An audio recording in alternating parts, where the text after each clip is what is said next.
18ാമത് ലോകസഭയിലേക്കുള്ള തെരഞ്ഞെടുപ്പ് നമ്മുടെ മുമ്പിൽ വന്നെത്തിയിരിക്കുകയാണ്. ഒരു ചുരുക്കം ദിവസങ്ങൾക്കകം തെരഞ്ഞെടുപ്പ് കമ്മീഷണർ തെരഞ്ഞെടുപ്പ് വിജ്ഞാപനം പുറപ്പെടുവിക്കും എന്നാണ് എല്ലാ രാഷ്ട്രീയ പാർട്ടികളും വിശ്വസിക്കുന്നത്.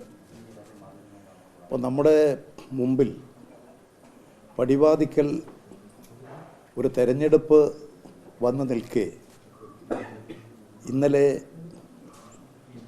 കേന്ദ്ര ഗവൺമെൻറ് BJP ഗവൺമെൻറ് ചട്ടങ്ങളുണ്ടാക്കി നിയമപരമായ പരിരക്ഷ പൂർത്തീകരിച്ചുകൊണ്ട് ഇവിടെ പാസാക്കിയിട്ടുള്ള CAA സിറ്റിസൺഷിപ്പ് അമെൻമെൻറ്റ് ആക്ട്,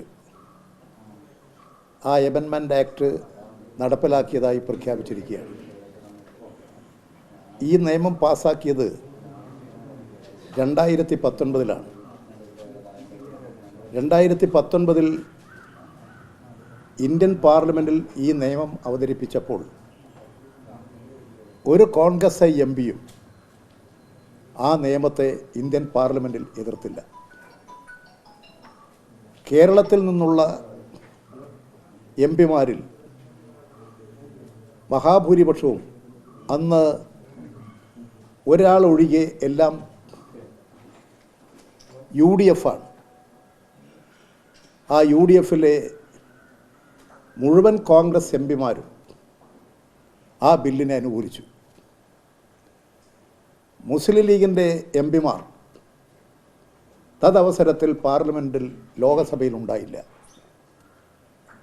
ഇത് രാജ്യസഭയിലേക്ക് പോയി.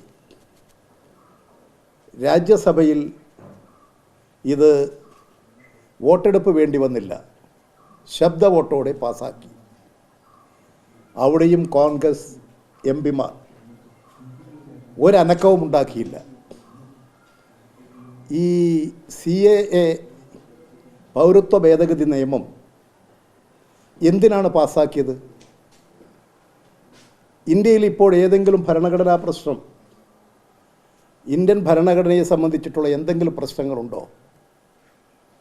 അങ്ങനെ പ്രത്യേകിച്ച് പ്രശ്നങ്ങളൊന്നുമില്ലാത്തൊരു ഘട്ടത്തിൽ ഇന്ത്യൻ സമൂഹത്തിൽ ഒരു തെരഞ്ഞെടുപ്പിൻ്റെ മുമ്പിൽ 19-ൽ പാസാക്കിയ നിയമം ചട്ടം തയ്യാറാക്കി ലോകസഭാ തെരഞ്ഞെടുപ്പിന് മുമ്പ് പ്രഖ്യാപിച്ചത് ഒരു മതധ്രുവീകരണം, വർഗീയ ധ്രുവീകരണം സൃഷ്ടിച്ചെടുക്കാനാണ്.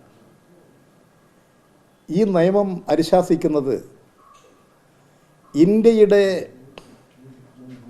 അയൽ രാജ്യങ്ങളിൽ നിന്ന് 2014-ന് മുൻപ് ഇന്ത്യയിലേക്ക് വന്ന മുസ്ലിമുകൾ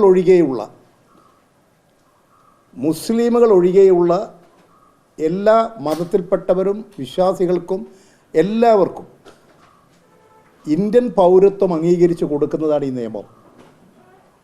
മുസ്ലിമുകൾക്ക് അംഗീകരിച്ച് കൊടുക്കുന്നതല്ല. ഇന്ത്യയുടെ ചരിത്രം നമുക്കറിയാം. എത്രമാത്രം പ്രശ്നങ്ങളുണ്ടായതാണ്. കിഴക്കൻ പാകിസ്ഥാനും പടിഞ്ഞാറൻ പാകിസ്ഥാനുമായി ഒരു ഏകീകൃത രാഷ്ട്രം പാകിസ്ഥാൻ. ആ പാകിസ്ഥാനിൽ ബംഗ്ലാദേശ് രൂപപ്പെട്ടപ്പോൾ ആ ബംഗ്ലാദേശിലെ സമര പോരാളികളെ ബംഗാളിലെ ജനത സഹായിച്ചു, ഇന്ത്യ സഹായിച്ചു. ആ കാലഘട്ടങ്ങളിൽ എത്രയോ അഭയാർത്ഥികളുടെ പ്രശ്നമുണ്ടായി. ഇന്ത്യ പാക് വിഭജന കാലഘട്ടത്തിൽ അഭയാർത്ഥി പ്രവാഹമുണ്ടായി. അങ്ങനെയുള്ള എല്ലാമുള്ള പ്രശ്നങ്ങൾ അഭിമുഖീകരിച്ച നാടാണിത്. ഇന്ത്യയിൽ ഒരു മതവിഭാഗത്തിന് മാത്രം അവകാശം നിഷേധിക്കുക എന്ന് വന്നാൽ അത് വ്യക്തമാണ്, മുസ്ലിം വിരുദ്ധമാണ്.